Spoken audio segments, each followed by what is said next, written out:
Hello, my name is Sarita Brown, and I have the honor of serving as President of Excelencia in Education. I welcome everyone who is here at the Mayflower Hotel in Washington, D.C., and all those who are joining us online to a very special event. In the next hour, you will learn the institutions in this country who have been certified as having earned the Seal of Excelencia because they are intentionally serving Latino students. During a pandemic, coming together is a bit of an effort. Doing so here in the nation's capital requires intentionality, and this room in particular is most important because it was in this room, literally, in 2018, that Excelencia in Education presented to all a framework for how colleges and universities could look internally at their own efforts, and from that review could come to a point of accuracy in the impact using data, practice, and leadership, aligned to discover their impact on Latino students and all students. That is the background, and that is the beginning of what now will be before us. It is my pleasure to introduce my colleague, the CEO of Excelencia in Education, and our co-founder, Deborah Santiago.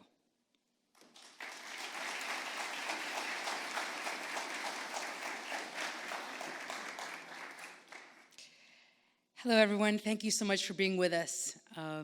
These are very bright lights, and I think appropriate as we look to the institutions who are putting a bright light on our students and the opportunity to make a significant difference day in and day out for students, for families, and for our community and our country. We're honored to be able to engage, listen, and learn from institutions that take it in and day out with a student-centered focus and keep their eye on the prize of what it means to inform and change lives every day. At Excelencia in Education, we've been working with institutions since before our inception, now almost 18 years. And our focus has always been in paying attention to the commitment, the intentionality of those who talk about students, because we'd often find the distinction between what we say and what we do.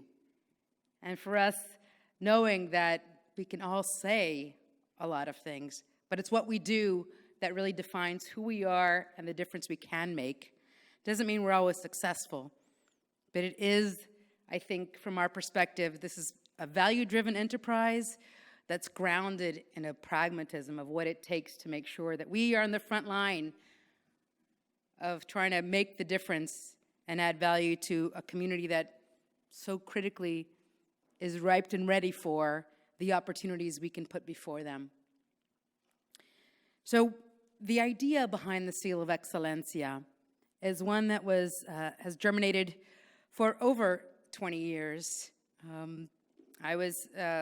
Before I even met my colleague, my sister, Sarita, we were in the Department of Education and working in the Office of Post-Secondary Education. And when HSIs, Hispanic Serving Institutions, were first funded in 1995, authorized in 92, but funded in 95, I was a policy analyst back then.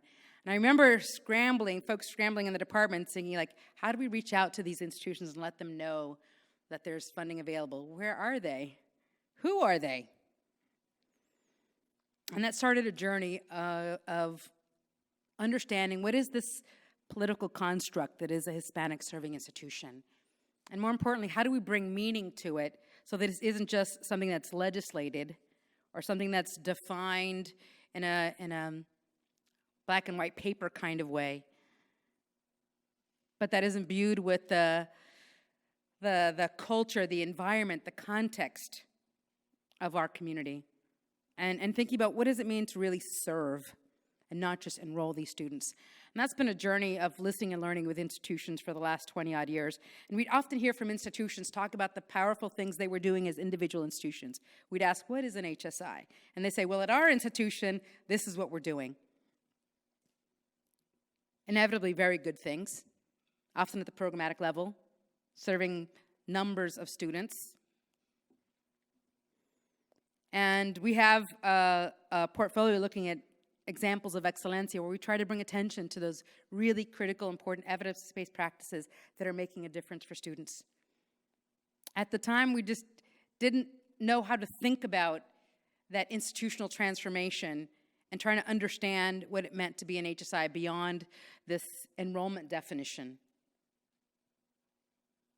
But we talked to institutions who would say to us, well, we're an HSI when we need to go for federal funds.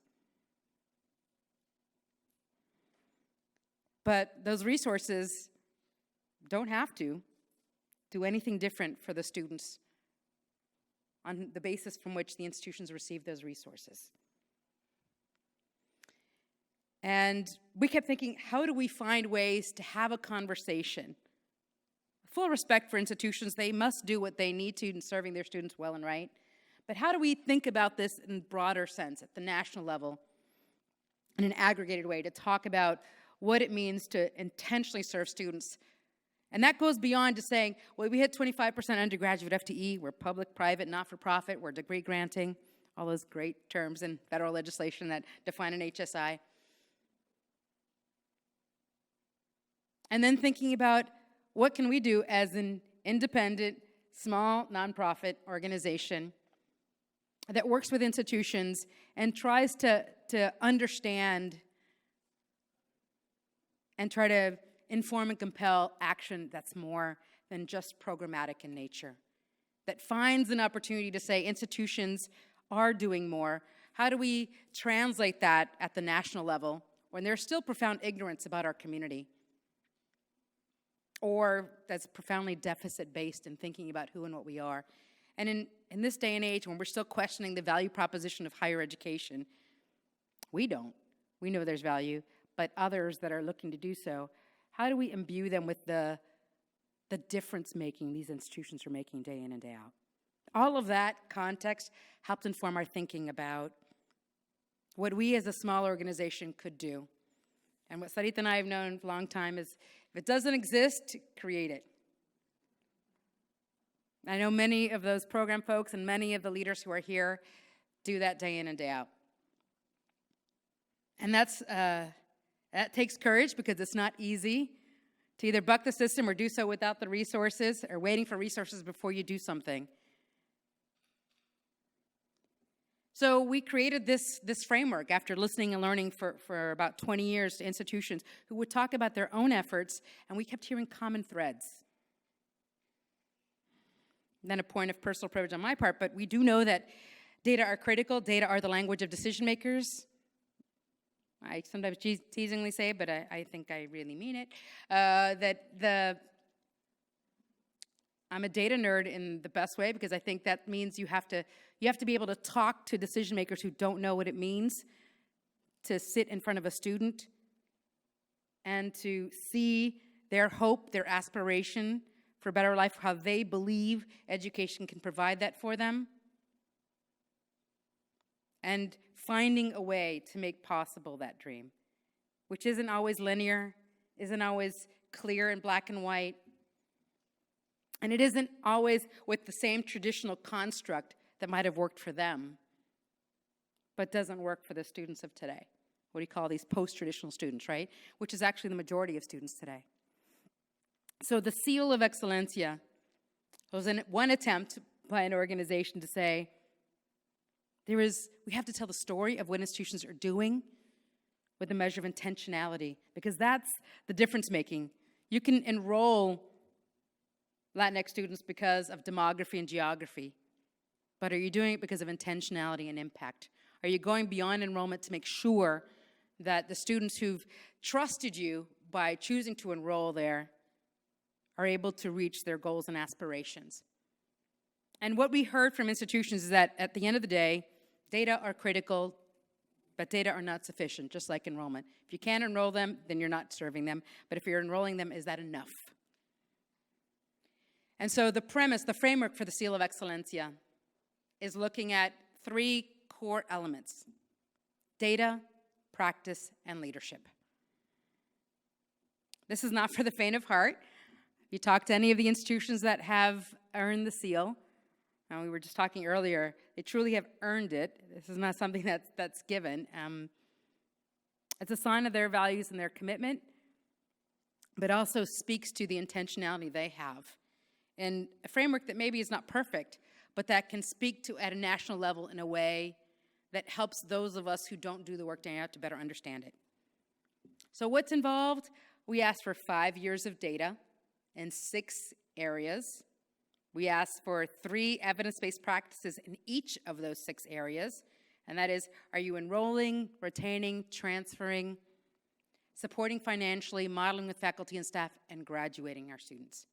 So 5 years of data in those areas, at least 3 evidence-based practices in each of those, and strategy that links them.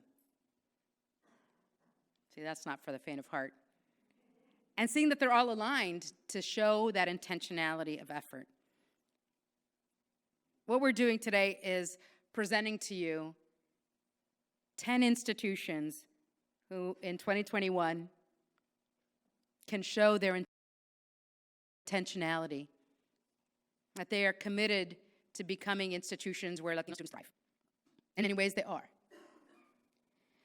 Now, this is our 3rd year. Sarita mentioned we kind of announced the Seal of Excelencia in 2018. And I think I looked at the videos to that last year and said, we said we were jumping off a cliff because we are building on a public stage a way to think and talk about these institutions in a way that I don't think is the norm, right? This is not about rankings. This is not about competition, comparing one institution to another. It's about looking at an institution's pathway, what's authentic to them, and how they tell their story in a manner that those of us who don't have the good fortune of working with students can understand and share with others. In our first year, in 2019, we had 40 institutions apply for the Seal of Excelencia. And we had 9 institutions that were certified.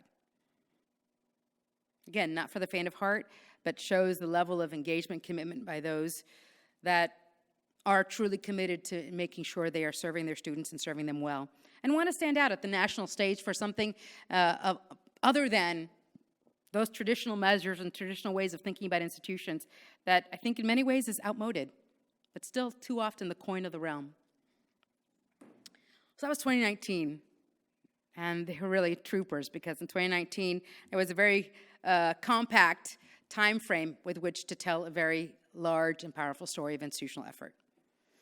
In 2020, we had 20 institutions apply, and you all know the challenges as a country face. Certainly our communities who are still disproportionately affected by the pandemic and the challenges today, and the ripple effects economically,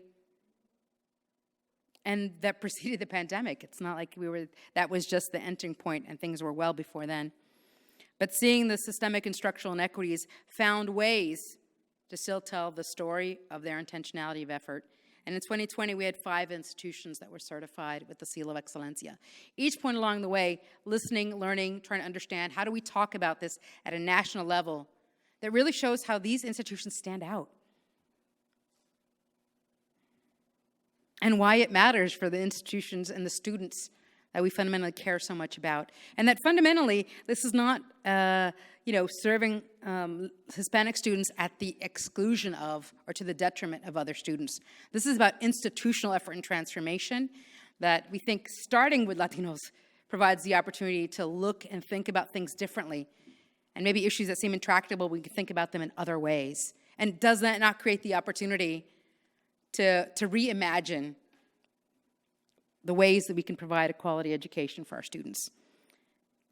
Now that's aspirational, and we're honored that there are so many in higher education who are doing that and showing that it isn't pablum, it isn't a conceptual element and structure. And this year we also had 20 institutions apply for certification, and we have 10 institutions who have shown and proven with their data, their practice, and their leadership, their intentionality in serving Latino students and all students on their campus. It doesn't mean they're perfect. I don't know what that really means fundamentally, but that commitment is there and that they can show they're making that progress in a way that puts students more in the center of what they're doing rather than as an afterthought. That's core to what this idea, this enterprise, this opportunity is of higher education. That's the potential that we see. And so for the naysayers that want to denigrate or minimize what institutions of higher education can do, we see institutions like those that have been certified that day in and day out are doing the work with their students, their families, their communities, and showing that it's possible. And often so busy doing that, maybe spending a little bit less of their resources on the marketing and evaluation because they're spending that extra dollar on their students. And if we can provide the platform to bring attention to those efforts and strategies, shouldn't we at least try to do that? To change the conversation from one that's just about U.S. News and World Report ranking to one that really gets the heart of a student-centered strategy and approach. That's what we put before you. That's the enterprise. We are grateful that institutions have seen the opportunity to tell their story at a national level using this kind of framework. And we're honored that we can listen and learn from what they're doing in manners that we think can perpetuate a dialogue and build momentum for what we really need to be seeing across this country, because they are doing it. That's the background, that's the context for the institutions that we are honoring today. Now, the certification is not a recognition in perpetuity. Institutions who apply for the seal and are certified have earned that seal. They've got 3 years. And we're so honored that they not only know that, every single one of the institutions that we've talked to uses as a jumping off point to figure out what more they can be doing. They're actively engaged as a community of common cause. This isn't a one and done, let me get my certificate, I'm out the door, and I'll see you in 3 years, right? That's not the intent. I think the bigger goal here is to say we are a community of common cause. We can listen and learn from each other. I will tell you, we bring these representatives together, and Excelencia, we just take a step back because the learning and the knowledge is with them. That's the opportunity I think we have as we think about higher education, we think about these institutions and those that we're honoring today.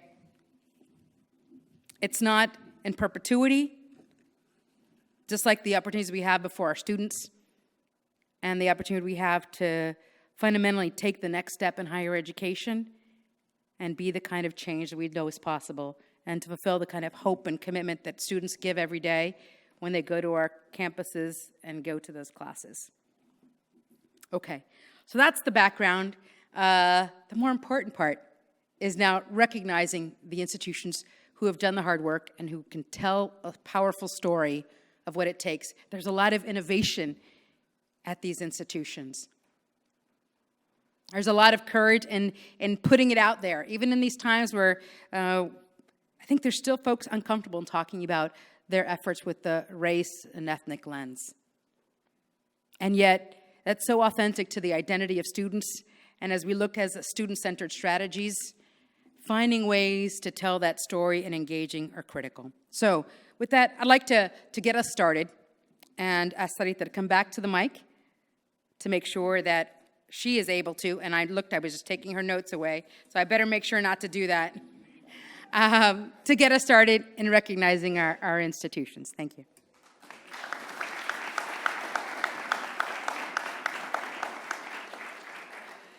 And so we begin. The first institution to earn the Seal of Excelencia in 2021 is California State University, Fresno, represented by President Saul Jimenez Sandoval.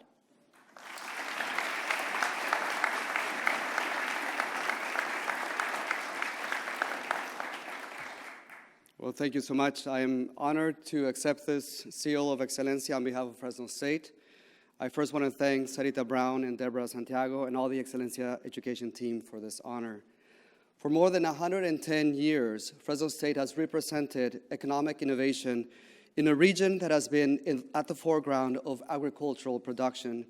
Indeed, the Central Valley that I represents 1% of the farmland in the United States, but produces 25% of our entire food supply. And Fresno County is the most productive agricultural county in the United States. Given this context, receiving the seal is symbolic on so many levels for me, as the manual labor that fuels his agricultural production that feeds the country and the world is sustained by Mexican farm laborers. As a son of a bracero, and as someone who worked in the fields after arriving in the Fresno region from Mexico when I was 10, I know how deeply meaningful it is that Latinx students now make up 50% of Fresno State's population of 25,000.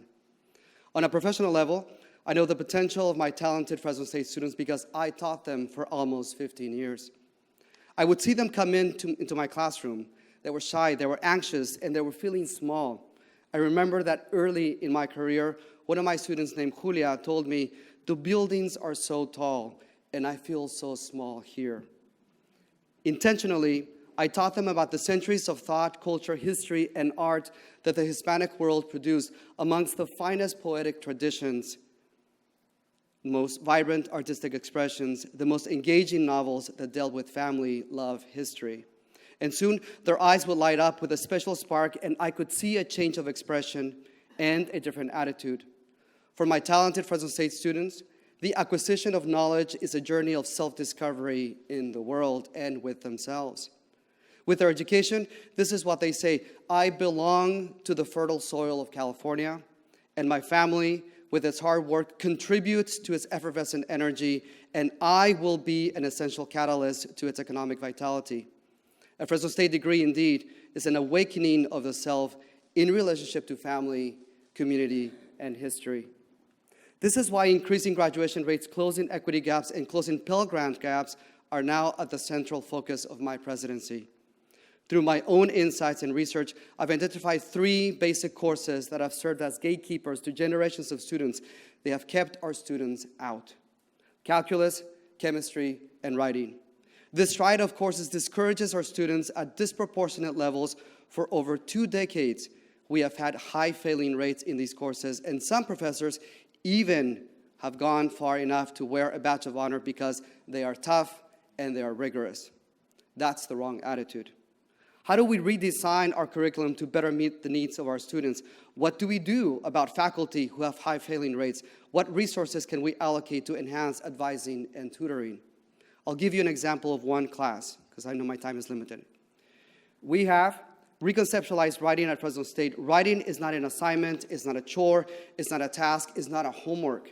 Writing is an affirmation of the self in the world. It's an interpretation of an idea unique to an individual. Writing is like a fingerprint, DNA. The sentences that someone writes can only be written by that one person in that one crossing of time and space. Writing is a development of thought and identity. Why am I putting so much effort into writing? Because a freshman who receives an F in writing only has a 12% chance of graduating in 6 years at Fresno State. That means that an F in writing translates to an 88% sentence of dropping out or not graduating in a timely manner. I'll leave you with one last thought. Fresno State has over 15 years of being an HSI. We provide an extensive network of services that are focused on the success of our students, and many of these services are specific to Latinx students. With the Seal of Excelencia, we will cement the following components. Number 1, we will fully embrace and vocalize the importance of being an HSI focused on the success of our Latinx population. And number 2, as an APICI university, we will also embark on a journey of empowering our Southeast Asian students who comprise 13% of our population. We will also address the disparities in graduation rates we experience with our African American population. Yes, the Seal of Excelencia opens up the space to lift up all boats at once. Thank you again for this tremendous recognition and responsibility.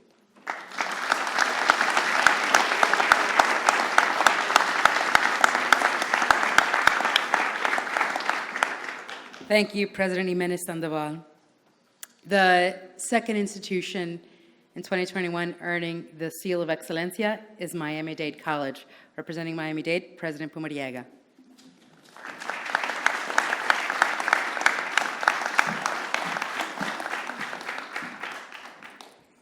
Good morning, buenos dias.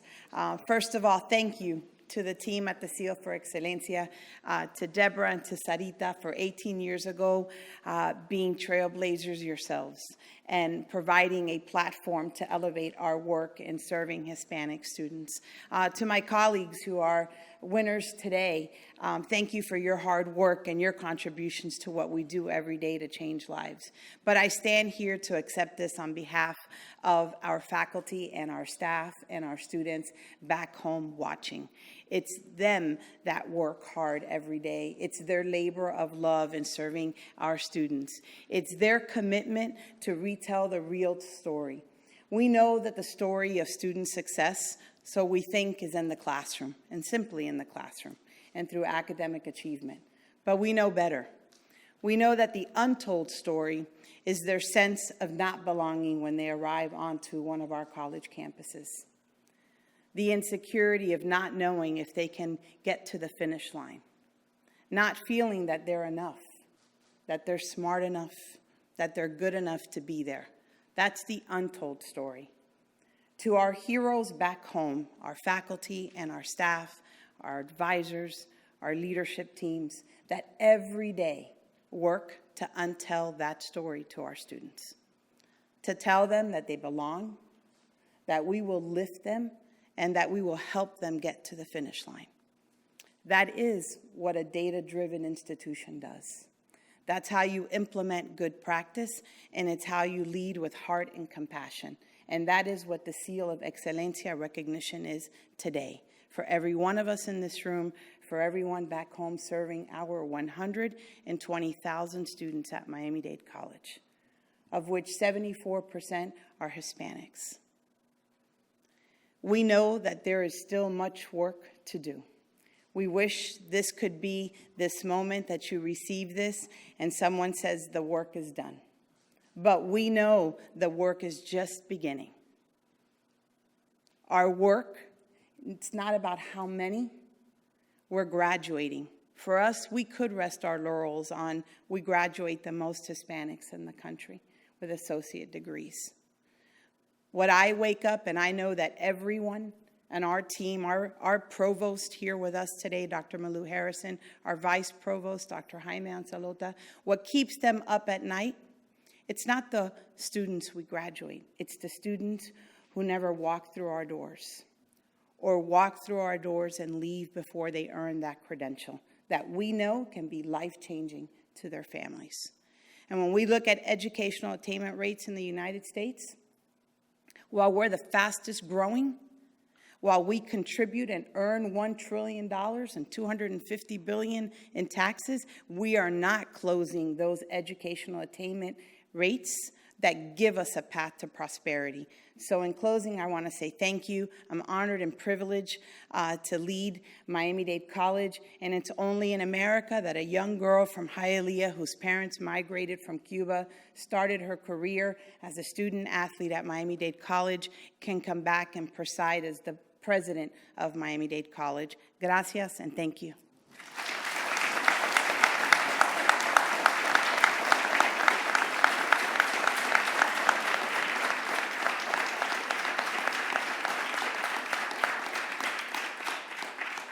The next institution that we will announce to have earned the Seal of Excelencia in 2021 is the University of Texas, Rio Grande Valley, represented by President Guy Bailey.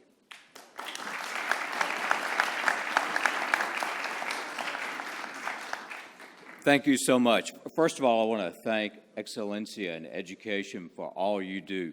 The values you contribute, the work you do, is a tremendous thing for all of us in higher education, so thank you.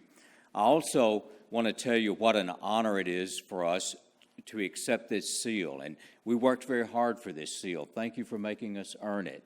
Earning a seal is different from just getting it. And we really appreciate that difference. It's something that is not lost on us and shouldn't be lost on anyone. So thank you very much.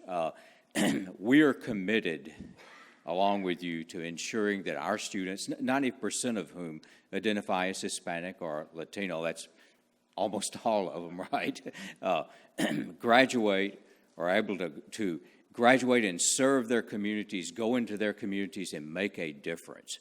And if you think about 90% of our students, that's 29,000 people who are going to graduate and be equipped to transform their communities. We want to provide opportunities for them in two ways.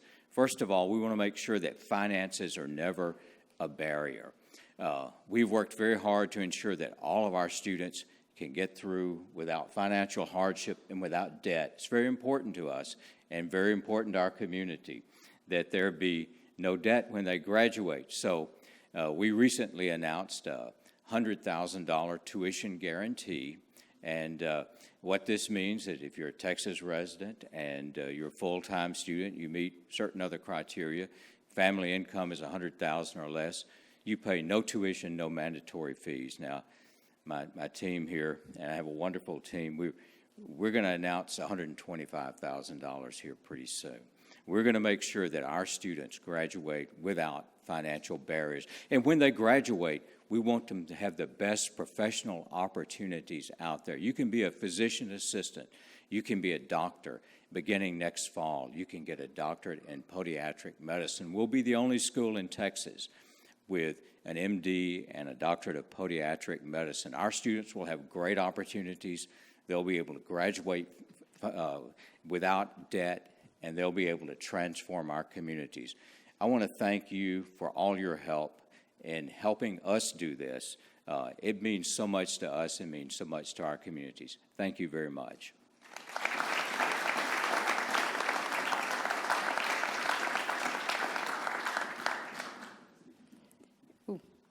Thank you, President Bailey. The next institution earning the 2021 Seal of Excelencia is Wilbur Wright College and City College of Chicago, represented by President David Potash.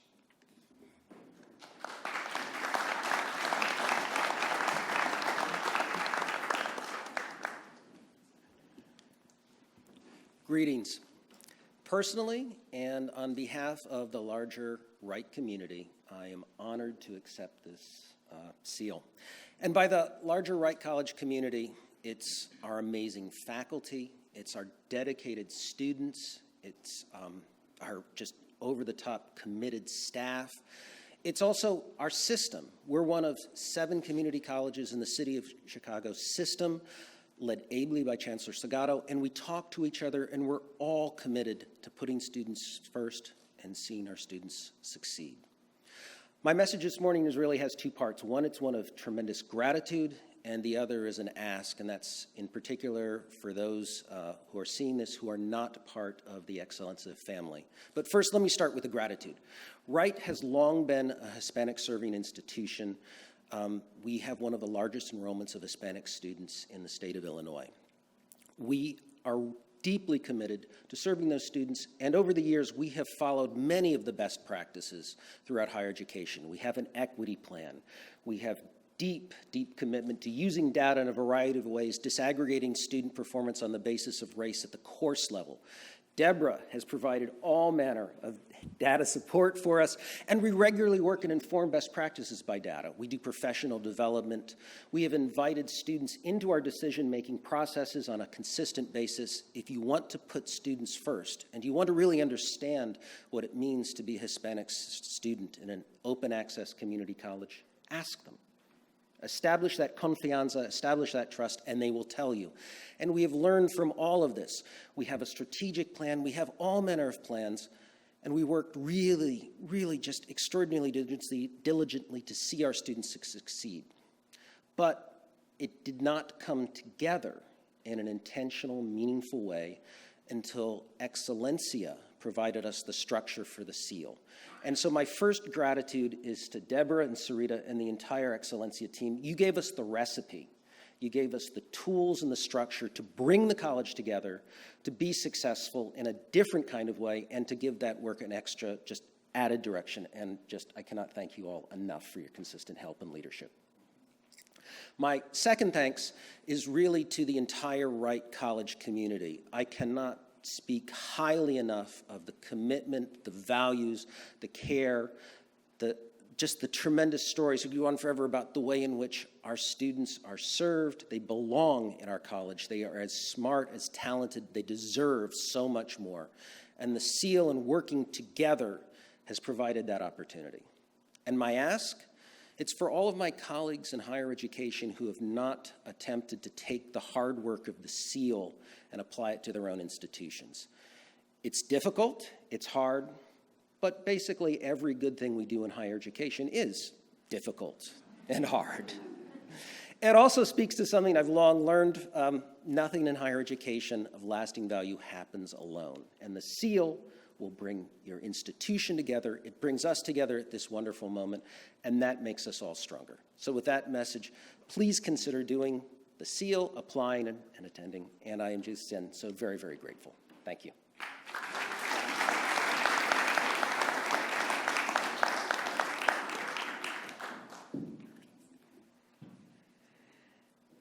The next institution to be announced as having earned the Seal of Excelencia in 2021, the University of California, Riverside, represented by Chancellor Kim Wilcox.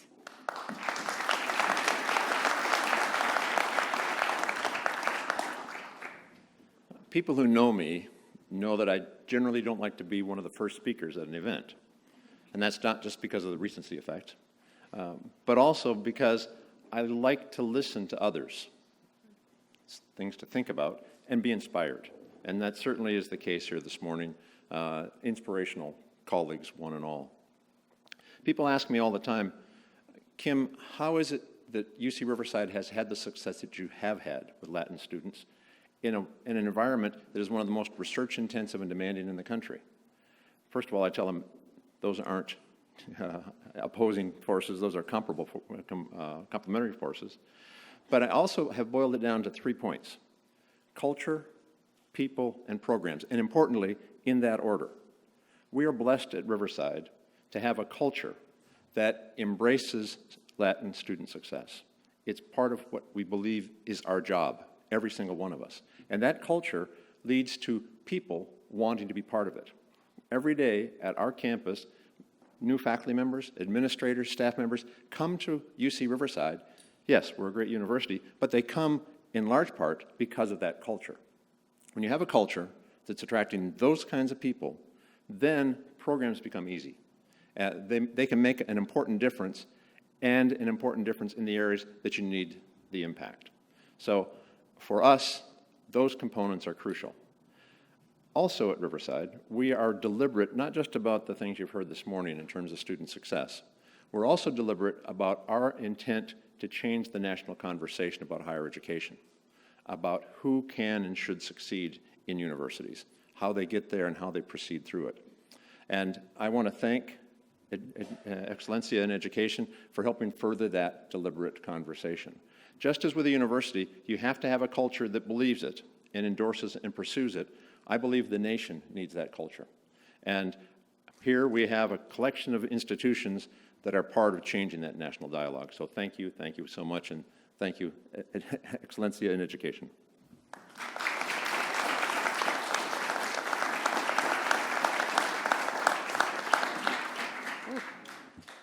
Tall people. Thank you, Chancellor Wilcox. The next institution earning the 2021 Seal of Excelencia is the University of Central Florida, represented by President Alexander Cartwright.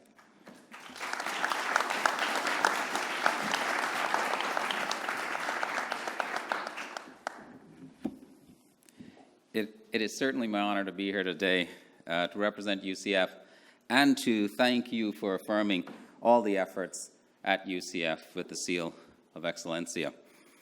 Thank you, Sarita. Thank you, Deborah, certainly for working with us and for providing us an opportunity to continue to work with you. This is a tribute to the tremendous work of our faculty, staff, and students. And I really must say that our students, faculty, and staff are the ones that have earned this award. It's one that we're proud of and one that we'll continue to work on. I like to say that UCF looks like the future of America.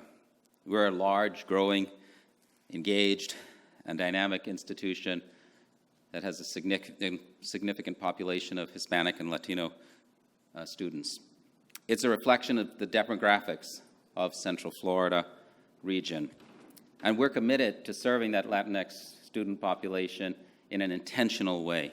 And these students and their success is what continues to improve the entire community. 80% of our Hispanic students live and work within our state, and 68% of them work within the counties bordering our university, strengthening Central Florida's workforce. They have and will continue to have a profound impact on our region, and we certainly believe a positive impact on the future for additional Latinx students. The variety of cultures, experiences, and perspectives that they bring to UCF also makes our university a better place to live, to learn, to work, and we're grateful for the valuable contributions our students have in our classrooms, campus life, arts, venues, and research labs. And that vibrancy brings something special to UCF that allows all of us to be a better place. UCF is also one of 16 Hispanic serving institutions that is also a Research One institution, offering a unique opportunity for our students and allowing them to continue to make societal impact that will transform this world. We invest intentionally in efforts that continue to help to make this better for everybody.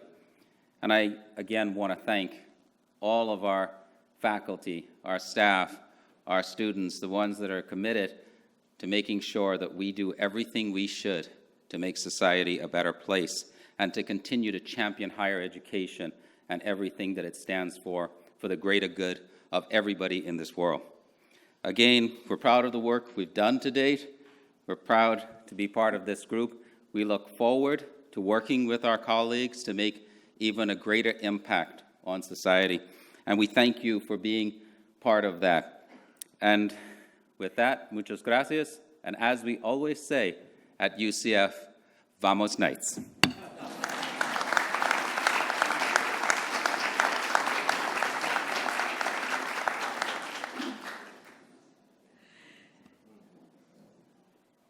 The next institution to be announced as having earned the Seal of Excelencia in 2021 is San Diego State University, represented by Provost Salvador Hector Ochoa.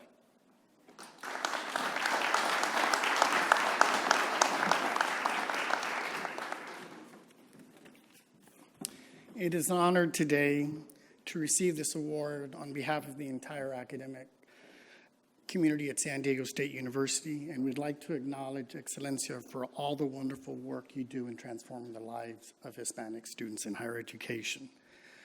At San Diego State, we're very committed to being a Hispanic serving institution, and I'd like to highlight 3 ways it exemplifies our commitment to being a Hispanic serving institution. First is Hispanic-related research. We're an incredibly research-active university with more than $140 million in external grant funding, and one of our new pillars of our new strategic plan is to be proudly, quote, a premier university, a new kind of HSI, one that is community engaged and one that is border connected. And our new vision has resulted in immediate dividends. San Diego State University was one of 5 institutions to receive the National Institute of Health Faculty Institutional Recruitment for Sustainable Transformation. With this $15 million grant, which we titled Fuerte, Strong, will allow us to immediately hire and sustain a cluster of 11 faculty members who focus on Hispanic health disparities. We recognize when you engage your students in research that's meaningful to their community and to them, it's a great way for a pipeline for them to pursue further graduate work. Secondly, we're very committed to diversifying our faculty. At San Diego State 5 years ago, only 13% of our faculty hires were for underrepresented. Last year, it was nearly 60%. And in the last 5 years, we've increased the number of Hispanic faculty by 24%. And when you have faculty who can personally relate and are committed to being Hispanic serving, it has an incredible impact on your students. And third, we've adopted a data-informed pipeline of student excellence approach. We're very proud of our first-year Hispanic freshman retention rate of 88%. We take pride in our 6-year graduation rates of Hispanics at 75% and our transfer graduation rate at 87%. And more impressively, we focus on our equity gaps.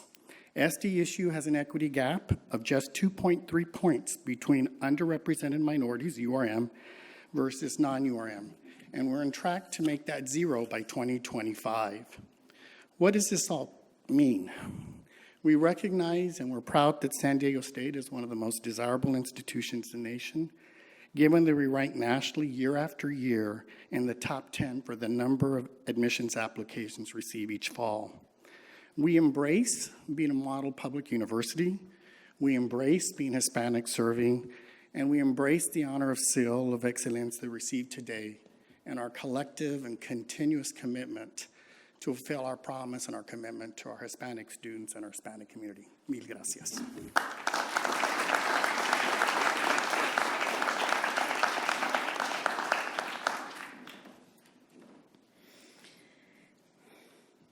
Thank you, Provost Ochoa.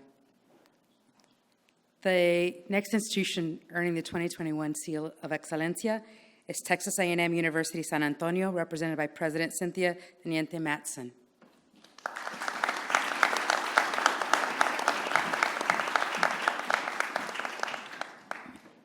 Thank you so much, Deborah and Sarita. Thank you for the recognition to Texas A&M San Antonio and for your support and for your vision. As Latina leaders, you are inspiring people around the country, really around the world, with the thoughts of what's happening at Excelencia. So from all of us, thank you, thank you, thank you. You talk a lot about intentionality, and I think about intentionality with my own personal story. Our university was born in zip code 78224. I happen to be from zip code 78224. And had my family had the foresight to leave that zip code when I was a small child, I was 8 years old. Had I stayed in San Antonio, in that community, there's a high probability that I might not have graduated from high school. I might not have earned a college degree, nonetheless 3. I might have been a teen mother. My life expectancy would be shortened because my health conditions would be weakened. None of those things are true for me personally. And Senator Frank Madla, who had the vision to create our university in a geographic desert, in terms of leveraging our geography, is making a difference for Latino students. So when I talk to Latino students, when I talk to their parents, I give them my personal cell number, and I remind students and their families, you can get there from here, as did I. So our university really embraces the importance of the Latino mission. Our faculty, our staff, Heather Olagi, who's with me today, oversees our first-year experience. All of our staff and our faculty are committed to serving Latino students, or they would not be at A&M San Antonio. We continue to grow our emphasis in recruiting and retaining Latino talent, Latinx talent, Hispanic talent, because we know they're in high demand and often turnover, and the same for staff. So do we believe in the power of collective impact? Absolutely, and this cadre of organizations and universities that are part of the Excelencia and the Seal are part of that power of collective impact. And for us, we understand as a Latino serving institution how important it is that we reach back earlier. So we're looking at what's happening in elementary schools, middle schools, and high schools. The power of collective impact has spread for our university through what we call the Aspire Network, where we bring superintendents together with us in the work that we're doing. We understand the importance of education. We understand we're transforming tomorrow together. So thank you again so much, Sarita and Deborah, for your vision and for helping us to see that vision. And for those of you watching, that you will join in this work of collective impact. Todos juntos.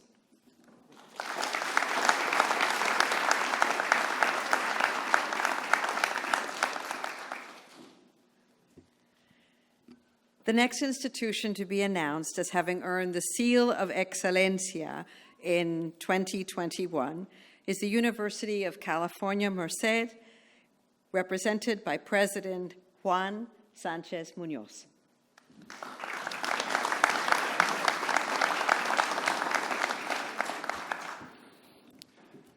Thank you, Sarita. Permit me to begin by thanking the members of the Excelencia staff, Sarita, Deborah, and the others who have been part of today's program and today's process. I'd also like to thank the members of the application team at UC Merced, Dr. Cynthia Cortez, Hala Anagar, and Desiree Cruz that helped put all the materials together for this very rigorous application and process. And the selection committee, Peter and others, for their faith and confidence in our institutions and others like it, who are committed, or might I use the phrase Excelencia often uses, is of common cause to ensure the excellence of outcomes of our students. I would also like to congratulate the other institutions who are so rightfully being recognized for their tremendous leadership and impact in this space. And so I accept this recognition on behalf of our magnificent faculty, staff, students, and their familias. The University of California, Merced is the youngest within the University of California. Located in the San Joaquin Valley, often referred to as the heartland of California. Now, my colega, President Sandoval, took my sentence about the 1% and the 5% yield. So that's, está bien. And so they say that everything grows in the San Joaquin, and UC Merced is no exception. In less than 16 years, and the joke is we just got our driver's license. Thank you for that, yes. And the campus has grown to over 9,100 students, is ranked by U.S. News & World Report as a top 100 public and private university, a top 40 public university, was the fastest to achieve Carnegie II research classification, and we're moving quickly toward realizing all of the metrics to apply for Carnegie R1. And just earlier this week, some of you may have heard California Governor Newsom visited the campus to affirm the state's commitment to funding our newest building on our campus, a $220 million health and behavioral science medical education building that will serve as the cornerstone of our medical education aspirations in the Valley. UC Merced is almost 60% Latino, 60% Pell and first gen, with the highest graduation, or one of the highest of this demographic anywhere in the country. Given the significance of Latinos and Latinas on our campus, the question of intentionality and being deliberate about Latino academic success and achievement isn't simply theoretical or aspirational, it's existential. Over half of our students fail to realize their fullest intellectual and personal selves as a member of our campus university, then the university fails, and it simply cannot afford. Indeed, our country cannot afford to fail this generation of Latinos and Latinas, and we will not. This seal affirms, it further attests to our commitment to excellence and equity in the training and preparation of this next generation of leaders, of doctors, of scientists, of teachers who will help usher our country toward an even more peaceful, prosperous, and promising future. UC Merced is proud to be included among today's recipients and past recipients. And just a quick, I want to tell you how proud I am to be receiving this with Dr. Bailey, the man who first elevated me to vice president, then senior vice president. You have received the Seal of Excelencia in Mentorship, Dr. Bailey. Thank you, and thank you.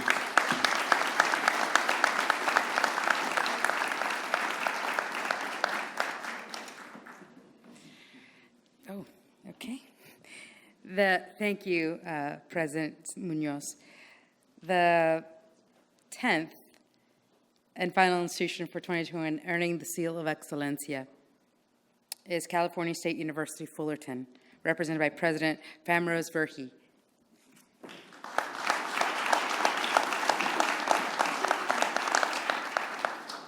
Last but never least, I will. Since I'm last, I can take about 20 minutes, right?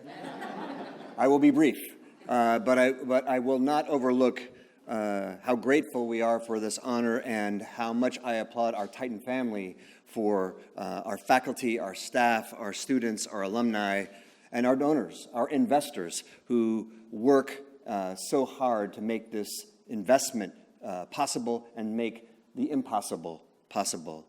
As the number 3 university in the nation for conferring bachelor's degrees on Latinx students, as the largest Hispanic serving institution in California, Cal State Fullerton is today what California will be next week and the nation will be next year.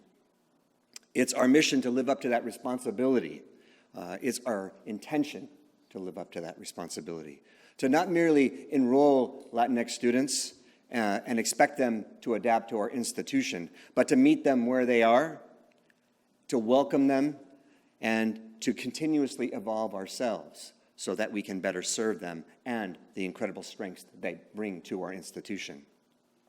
The Seal of Excelencia recognizes this success while challenging us to further eradicate the inherited inequities that are embedded in our system that we have to uproot and eviscerate. Until every one of our Latinx students in this entire country sees themselves in their educators, recognizes their cultures in the curriculum that we provide, feels the support in everything from the application to the graduation, and knows that their presence is a strength to our mission to ensure that all students are empowered to reach their full potential. The Seal, of course, bolsters Cal State Fullerton's goal to amplify our HSI designation, enabling us to better serve and better share the stories of our incredible Latinx students and all of our students, to let the world know that while our tens of thousands of Latinx alumni may well be driving the workforce today, our students don't wait to do that. They don't wait to graduate to become transformational leaders. They already are. Case in point, just a few months ago, our governor appointed one of our students, Maria Linares, to be the student trustee at the CSU system, the largest system of higher education in the country. And at the same time, another one of our students, Isaac Alfaro, was elected to be the president of all 23 campuses, the CSSA. This is the first time in CSU history that both the student trustee and the CSSA president are from the same institution, now a SEAL certified Cal State Fullerton. So we are so excited to be among this amazing group of institutions. It is an honor to be with you. It is an honor to share the mission that we have, not only to make it to this point, but then the challenge to turn and not just be trendsetters, but to lead. Together with the support of Excelencia, which I know we have, I know we will have, we will ensure that all Latinx students everywhere have equitable access and that they graduate and that they thrive in this world, so that we will make the America of tomorrow that we dream of. Thank you so very much.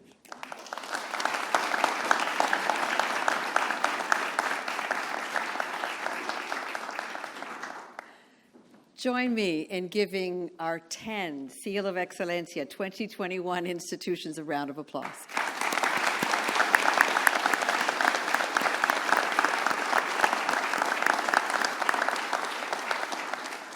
When we started the hour, Deborah provided background. I made a comment about this being the room where it happens. It happens on your campuses, but this is definitely the room where it gets recognized. So in that spirit, we would like everyone to know and to pay attention to this wonderful set of institutions that entirely through their own discretion, through their own leadership and their own choices, have stepped forward to say, ours will be a campus where the Latino students who seek admission gain admission, and we will do our part for them to thrive. That is our network. Within that network of Presidents for Latino Student Success is the set of institutions that have earned the Seal of Excelencia.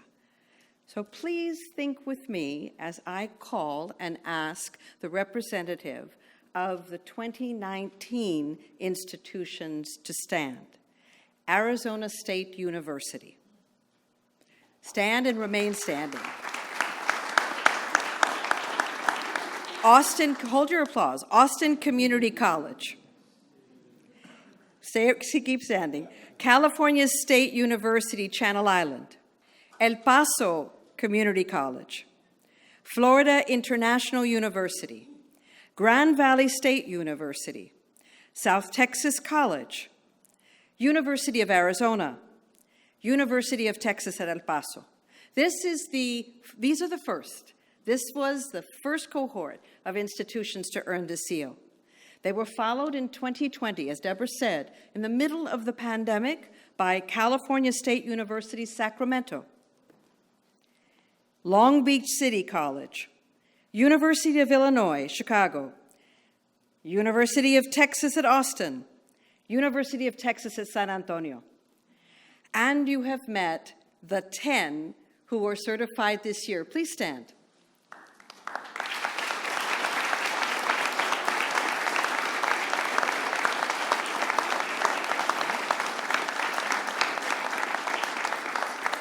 With puro intentionality, Excelencia in Education presents you as the leadership in higher education today that has accepted this opportunity and this challenge to turn demography into opportunity, vitality, talent for this country. Bien hecho.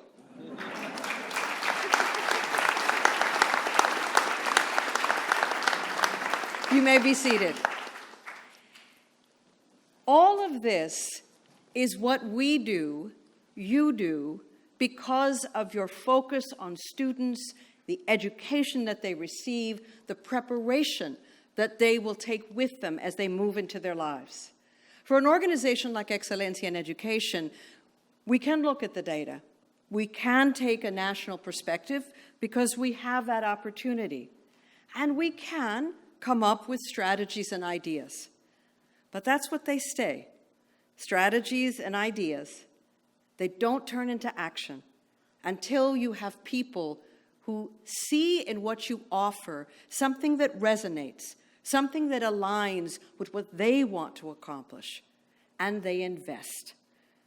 This is possible because when it was an idea that we took to grant makers, the Bill and Melinda Gates Foundation said, yes, this aligns with what we want to accomplish and see happen in higher education.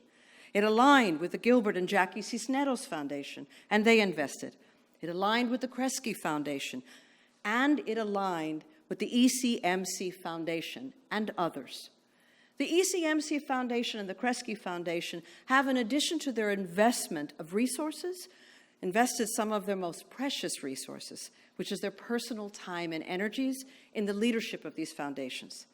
It is now my pleasure to introduce to you the president of the ECMC Foundation, who has served on the Seal of Excelencia Advisory Council since it was constituted. Peter, please join us.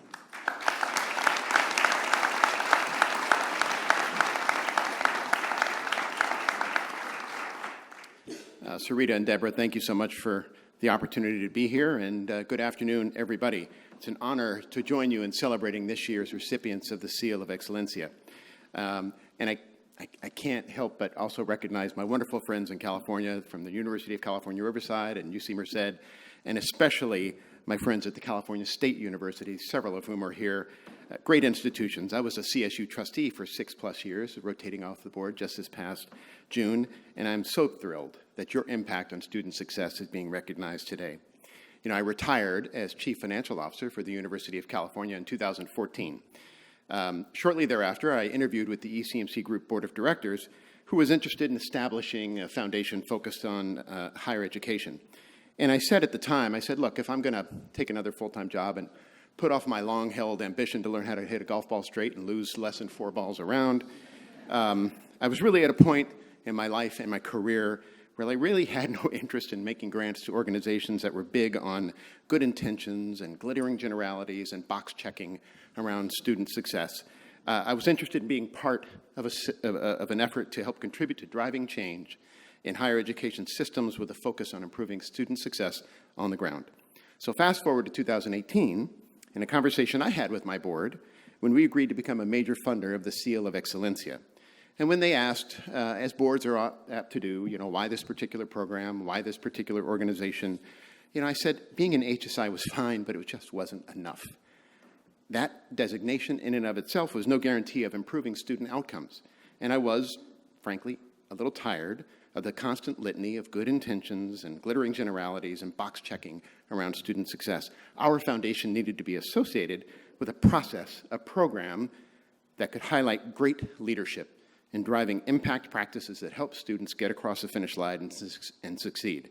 And President Protash, I love your description, the recipe, the structure.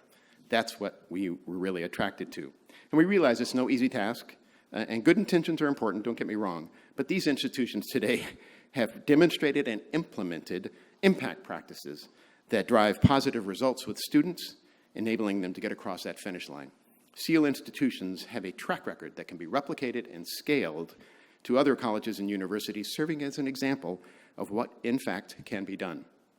So as we welcome the latest recipients of the SEAL into the fold, it's fair to say we are in impressive company. And speaking of impressive company, someone whose career has been about impact on the ground on behalf of student success and student affordability, I'd like to now introduce U.S. Undersecretary of Education, James Cavall.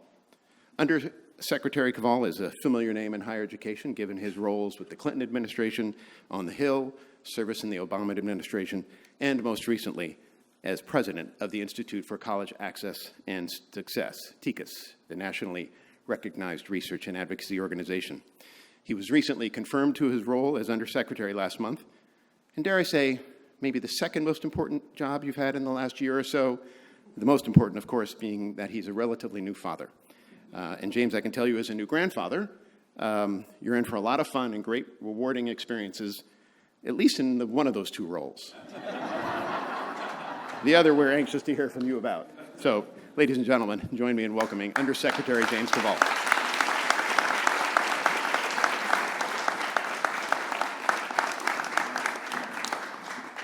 Thanks very much, Peter, for those kind words. It's true. I have a 9-month-old, and we dressed him up as an astronaut to send him to daycare today. So we're having a lot of fun. Thank you, Sarita and Deborah, who have been my go-to experts on equality for Latina students for more than 20 years. And I think this effort of honoring the institutions that are committed to equity and inclusivity is just so important. And it should be more prestigious than institutions that measure themselves by the number of students they turn away. So thank you. It should be more prestigious. And I want to congratulate all of this year's award winners. You're the ones who are really doing this work on the ground, serving the mission of racial equality and upward mobility. And that is really one of the most important challenges that higher education can address. And I know the President and Secretary Cardona think that our colleges and universities are just indispensable. One of the most important, if not the most important institution we have for promoting equal opportunity, upward mobility, rising living standards, understanding across our society. And I imagine that's why all of us have dedicated our careers to the work that we do, because we share those beliefs. From the perspective of the administration, we see 3 big challenges that we're trying to address to take full advantage of that potential. And the first is COVID-19 and the pandemic. And hopefully, as we are nearing the end of the public health crisis and the economic crisis, we all know how much work there is to do to truly recover. A lot of students are not showing up on campus. The newest numbers, I think, are that Latino enrollment is down 5% since before the pandemic. And the students that we do see are struggling with mental health challenges, with academic gaps, with new forms of financial need. And of course, Latino workers are also overrepresented in the industries that have been hardest hit by the pandemic and are in extra need of additional training and education opportunities now. So I thank you for answering the call for those challenges. The second big priority for the administration is the student loan crisis. And we, for a long time, have said to our students, take out a student loan. It's one of the best investments you can make. And for many of us, it's true. But we also see very large numbers of students who don't complete, who don't earn a degree that does not deliver economic returns, perhaps was not intended to deliver economic returns. And we see very large numbers of students struggling to repay their loans. So the president is seeking very large investments in Pell Grants and free community college, making some progress on that this week, I hope. And those of us here at the Department of Education, we're going to do everything we can within our authority to try and address this crisis. We have already taken steps to discharge more than $12 billion in loans, 600,000 students. These are students who were victims of fraud, who became totally and permanently disabled, people who were in careers of public service but were denied public service loan forgiveness due to the bureaucracy. So we really want to take a very expansive view of everything we can do to make sure that borrowers with loans have access to the protections that Congress intended. Finally, the third priority for the president would be equity. And we know that too many students, especially students of color and low-income students, attend institutions that are underfunded and unfortunately don't graduate at the rates that they should or that they're capable of. We look across the country and we see many examples of colleges and universities that are finding examples to serve those students. There's extremely innovative system of higher education we have, and there are people solving these problems. And I think the challenge now is, how do we identify those things that work? How do we hold them up so that we're taking away excuses? And how do we try to systemically use data and that evidence so we're delivering those kinds of successes for all our students? And I know that's something that all of you are on the front lines of, and I really want to say thank you for committing yourselves and your institutions to that mission, because I think it is so critical. And as I mentioned before, I think it's not just a question of funding or programmatic, but we need to try and change the culture of higher education. We need to think differently about what we value and which colleges and universities are making the biggest contribution to building the kind of country that we want to be. So I think that participating in events like this are just really important to try and elevate the institutions that are committed to the mission of inclusivity and affordability and trying to build paths to the middle class for many, many more students. So thank you for doing that. I want you to know that you have supporters and allies in the Biden administration, and we're going to be doing whatever we can do to try and support your work. Thanks very much.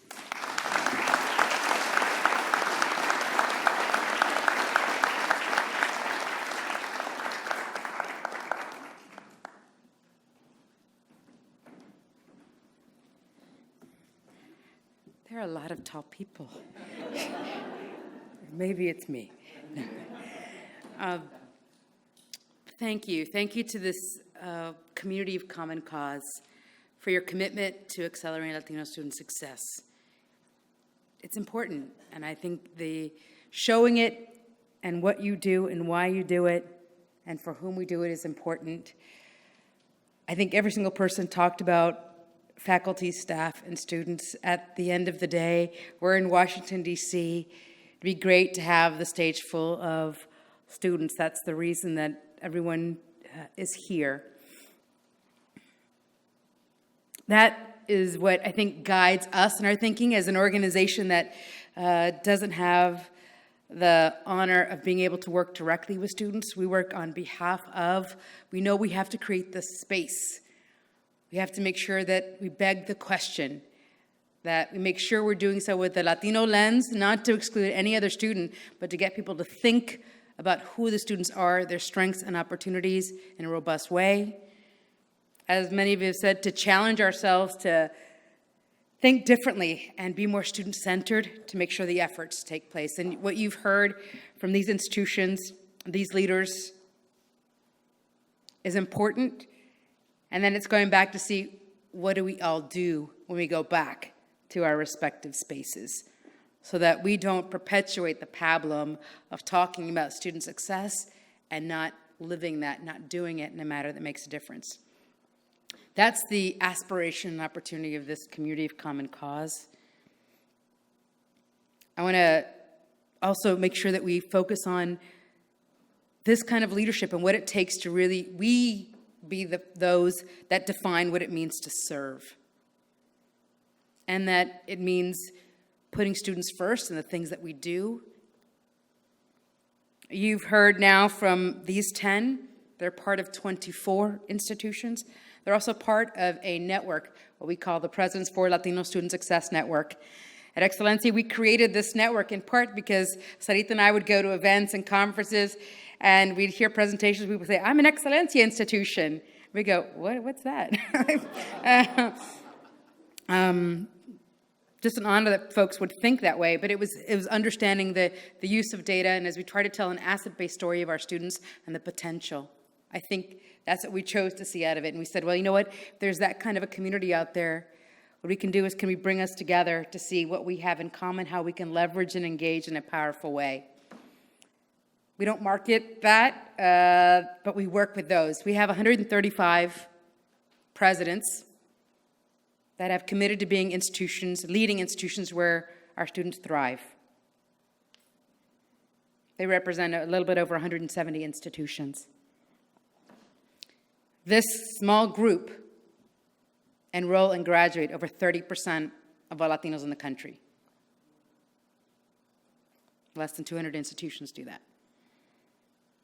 When you look at these 24 now SEAL certified institutions, these 24 institutions enroll 10% of all Latino students in this country and graduate 12% of all Latino students in this country.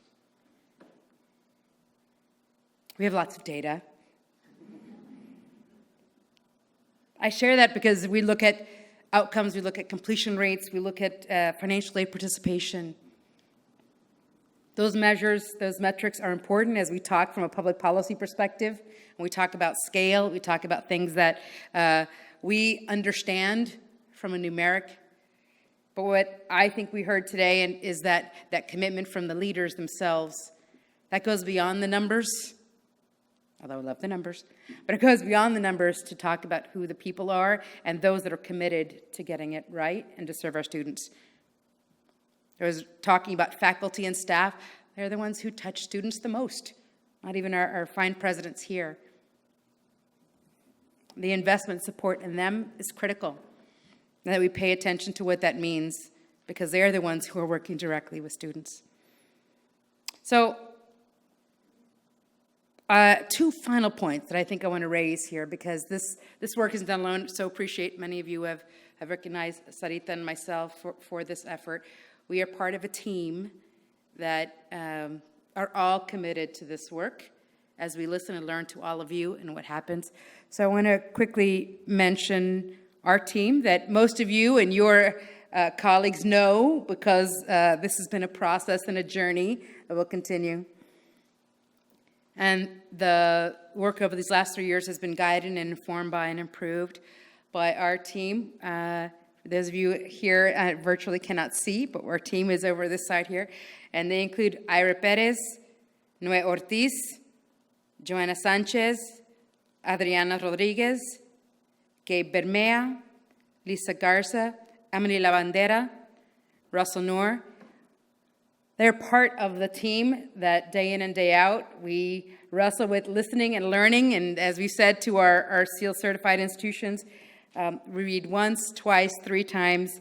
It's not the level of work you all put in putting it together, but trying to understand the critical work and see what can we extract as we learn, because we believe good policy is informed by good practice, not the other way around. That means we have to, in trying to put together good policy, to advance and advocate for our students, we pay attention, we have to know what's working.